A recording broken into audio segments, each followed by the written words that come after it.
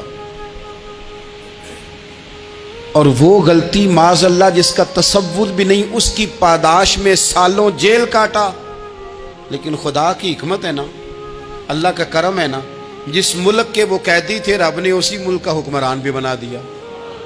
یہ اللہ کی حکمت ہے نا، تقاضے ہیں نا۔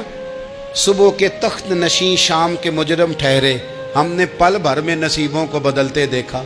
وہ جو چاہے جب چاہے کر دے۔ تو جب وہی بھائی مجبور ہو کر سوالی بن کر سامنے آئے ہیں، پتہ کیا ہوتا ہے، بندہ معاف کر دیتا ہے، بہت سارے لوگ معاف کرتے ہیں، پر کہانیاں سنا کے پتہ جنا ادو کی آکھیا سا جے، پتہ جنا ادو کی کیتا سا جے، پھر پتہ جنا تسی اے بھی آندے سو، یہ ساری کہانیاں سنا کے۔ لیکن حضرت یوسف کے سامنے کھڑے ہو گئے، جناب یوسف نے بات چھیڑی کوئی نہیں، فرمایا تم سے بات ہی کوئی کرنی، جاؤ تمہیں سارا کچھ معاف کیا۔ اب جب یہ لوگ مکے والے حضور کے سامنے کھڑے، اس طرح معافی دینی چاہیے۔ یہ جب سامنے کھڑے ہوئے تو حضور نے فرمایا پتہ ہے تمہارے ساتھ کیا سلوک کرنے والا ہوں؟ کہا حضور نہیں، فرمایا وہی جو جناب یوسف نے بھائیوں کے ساتھ کیا تھا، پچھلا صفحہ پلٹنا ہی کوئی نہیں، جاؤ تمہیں معاف کیا، جاؤ تمہیں معاف کیا، جاؤ تمہیں معاف کیا۔ اور صرف معاف نہیں کیا، ساتھ عزت بھی دی۔ سب سے زیادہ مقابلے تو حضرت ابو سفیان نے کیے تھے نا، آخر تک وہ آئے تھے، آج وہ کلمہ پڑھ رہے ہیں، سردار ہیں، کلمہ پڑھ رہے ہیں، تو نبی پاک نے صرف معافی نہیں دی، عزت بھی دی۔ فرمایا جناب ابو سفیان چونکہ اب مسلمان ہو گئے ہیں، میں سب کو معاف کرتا ہوں، جو اپنا اندر سے دروازہ بند کر لے اسے بھی معاف کرتا ہوں، اور جو ابو سفیان کی حویلی میں آ جائے اسے بھی معاف کر دوں گا۔ تو ابو سفیان وہ کہتے ہیں میں حیران ہی ہو گیا کہ اتنی بڑی بات، معافی بھی دی اور ساتھ عزت بھی دی۔ تو آج جو سبق آپ کی خدمت میں نے عرض کیا ہے، اس کو آپ امید ہے یاد رکھیں گے۔ ایک تو یہ کہ معافی مانگ لیں، اگر کسی جگہ ہمارا معافی مانگنا اگر ہم سمجھتے ہیں، ہمارا دل ضمیر گواہی دیتا ہے کہ مجھے معافی مانگنی چاہیے تو معافی مانگیں۔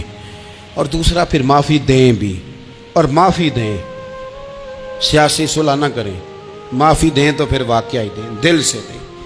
اور آخری بات یہ کہ جس طرح ہم نے لوگوں سے معافی لینی ہے اور معافی دینی ہے، اسی طرح جہاں ہم سے شرعی قباحتیں ہوئی ہیں، اخلاقی کمزوریاں ہوئی ہیں، ایک بات تو اچھی طرح سمجھ لیں کہ نفل پڑھنے سے حقوق العباد نہیں معاف ہوتے، وہ بندے سے معافی مانگنے سے ہی ہوتے۔ ساری رات کو بندہ تسبیح پڑھے اور کہے کہ میں نے اماں کی نافرمانی کیا تو معافی ہو جائے گی، نہیں، وہ اماں ہی معاف کرے گی تو معافی ہوگی، وہ ابا ہی معاف کرے گا تو پھر ہی معافی ہوگی۔ تو جو جہاں شریعت کی مخالفت کی ہے وہاں بھی معافی مانگیں، اللہ کے حضور گڑ گڑائیں، توبہ کریں، اور توبہ بدل جانے والی کریں، تبدیل ہو جانے والی توبہ کریں۔ معافی مانگ بھی لیں، معافی دے بھی دیں، اور آپ سے یہ بھی گزارش کروں گا کہ جہاں اللہ رسول کی ہم سے نافرمانی ہوئی ہے وہاں تنہائی میں 2 نفل پڑھ کے، تنہائی میں اللہ تعالیٰ سے بھی معافی کے خواستگار ہوں۔